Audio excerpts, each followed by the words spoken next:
Afternoon, everyone. Went to Bordeaux, highly recommend.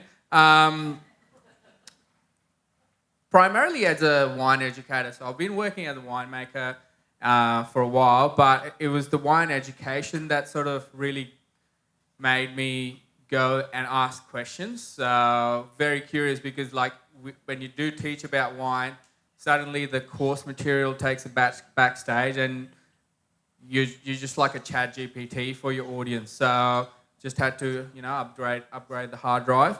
But Bordeaux is quite the innovator in sustainable, not just sustainable viticulture, winemaking, but also sustainable tourism. Because I've been sort of doing all kinds of things related to food and wine, including wine buying, wine lists, wine education, winemaking, and selling wine as a small business owner. It was more about a holistic approach. Like, what does the wine, where does it end and how does it end? So, Cité de Wine, excellent. We do have our National Wine Centre, but again, very just light years ahead of everything, and they're very good innovators of sustainable tourism.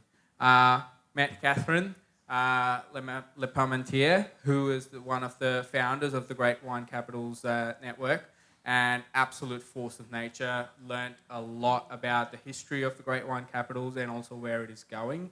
Also met with Lucy, who's the coordinator in Bordeaux for Great Wine Capitals, and she also worked in McLean Vale as a wine ambassador, so she had that perspective of Australia and Bordeaux. Also met with Leo. So Leo is another fellow wine educator. So he was a winemaker. He did a vintage with us at Watkins, and then went back to Bordeaux and works as a wine educator and a winemaker and a supplier for the wine industry as well. So amazing exchange of knowledge and what people look for in wine education. Went to the Vintech Sifel Conference, which was one of the main reasons for me going there, primarily for sustainable winemaking and no and low alcohol wines, more from a consumer perspective. So pre-fermentation, during fermentation, and post-fermentation are the main ways to get rid of alcohol, and the preferred one is post-fermentation. So also visited a lot of wineries, some of the premium wineries. So this is Chateau Kim, this is Chateau Margaux, Chateau Bailly, and Chateau de Mau.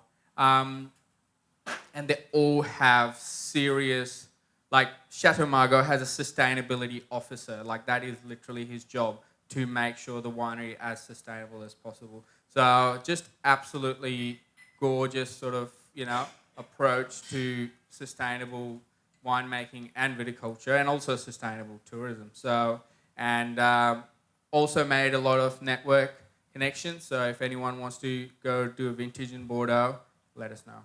Thank you.